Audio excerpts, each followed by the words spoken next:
Once upon a time, there were two brothers who were very different. The older brother was spoiled and lazy, but Chun, the younger brother, worked day and night as a woodcutter. Chun woke every morning at the crack of dawn to go to the forest to cut and gather wood, and he shared all his earnings with his mother and father, as well as his brother and his brother's wife. He never complained. One day in the woods, Chun was tired and he lay down to rest beneath an oak tree. An acorn fell to the ground beside him, and then another and another. "I'll take these to my mother and father and to my brother and my brother's wife," he said. He put the acorns in the pocket and started back home. Suddenly, darkness fell and Chun was lost. He heard the call of the cuckoo bird and he began to walk in circles, shivering with cold and fear. After he had walked for many hours, he came to a house. Relieved to find shelter from the nighttime chill, he knocked upon the door. When no one answered, he tried the handle, and he was pleased when the door opened. Once inside, he relaxed, but too quickly he heard voices in the doorway. Fearful, he hid inside the closet, leaving the door open only a crack so he could see who lived here. When he saw a gang of goblins walk through the door, he was horrified. Each one carried a club, and Chun started as the goblins gathered in a circle. He held his breath so they would not hear him, and soon they began to ponder their clubs upon the wooden floor. To Chun's surprise, they began to chant, "May gold, may gold, may gold," and as they chanted and pounded those clubs, a mountain of gold appeared in the center of the circle. Chun could not believe his eyes. He watched as they continued to pound those clubs, and he listened as they changed their chant. Chun began to fear the goblins might discover him, and he was terrified of what they might do if they knew he had seen their magic. The goblins went on to ask for rubies and diamonds and emeralds, but suddenly Chun's stomach began to rumble with hunger. The goblins stopped pounding their clubs and looked around. "What was that sound?" one of them asked. Another said, "That must be thunder. We must be careful." But Chun's stomach would not stop grumbling, and he knew he must find some way to quiet it. He felt the acorns in his pocket, and as quickly as he could, he took one out and put it in his mouth. But to his horror, when he bit down, he heard a thunderous crack. "Get out!" the goblins cried, leaping to their feet. "The roof will fall down upon us if we don't escape."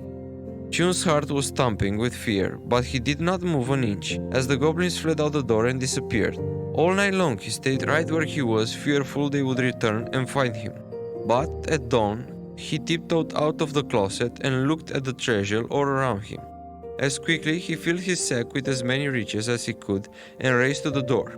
There he saw a goblin's club left behind, and he took that too. He raced home as fast as he could. Back home, he built a beautiful big house, and he moved his parents into the mansion.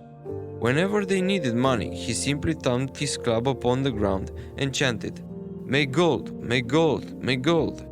And whenever he asked for, then appeared. And whatever he asked for, then appeared. When his brother saw Chun's fortune, he was terribly jealous, and he demanded to know how his brother made his fortune. Chun loved his big brother, and so he told him the story with every tiny detail. But his brother was so busy thinking of how rich he might become that he did not listen carefully. That night, Chun's brother walked into the hills, chopped firewood, and then, just as his brother said, he sat down beside an oak tree. When he heard an acorn fall, he picked it up, just as Chun had. But instead of thinking of his parents and his wife and his brother, he thought only of himself. "I love acorns," he said. "This will make me very happy."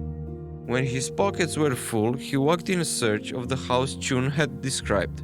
When he found it, he waited until it was dark and he heard the cuckoo's call.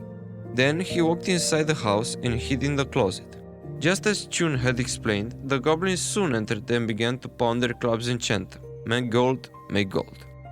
But the older brother was so excited that he couldn't wait to scare the goblins away. He put an acorn in his mouth and beat down hard. Then he heard a loud crack and waited for the goblins to flee.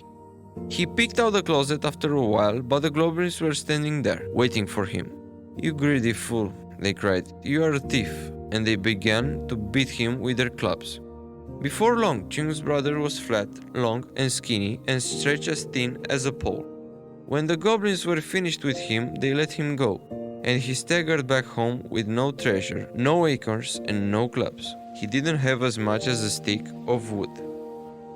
When Chun saw him, he shook his head and his brother wept. "I have learned my lesson," he said softly, but no one was quite sure if he knew that by putting himself above others, he paid a painful price for his greediness. So, the story teaches us several lessons. One lesson is the importance of hard work and selflessness, which is demonstrated by Chun's work ethic and generosity towards his family. In contrast, his brother is lazy and selfish, and this leads to his downfall. The story also highlights the consequences of greed and the dangers of not listening carefully to others. As Chun's brother only hears what he wants to hear and disregards the warnings about the goblins, he becomes blinded by his wishes for riches and power. Additionally, the story suggests that wealth should not be sought after just for its own sake, but should be used to help others, as Chun does with his newfound wealth. Firstly, the story emphasizes that actions have consequences, and it is essential to consider the potential outcomes of one's choices before acting on them. Overall, the story offers valuable lessons about the importance of hard work, selflessness, listening, and considering the consequences of our actions. It's a timeless tale that can be applied to many different aspects of life, and this message is just as relevant today as it was when it was first told.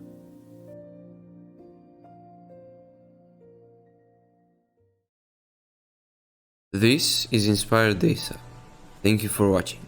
If you want more life-changing lessons shared through stories, subscribe to this channel. You can also go and watch any of the other videos on this channel.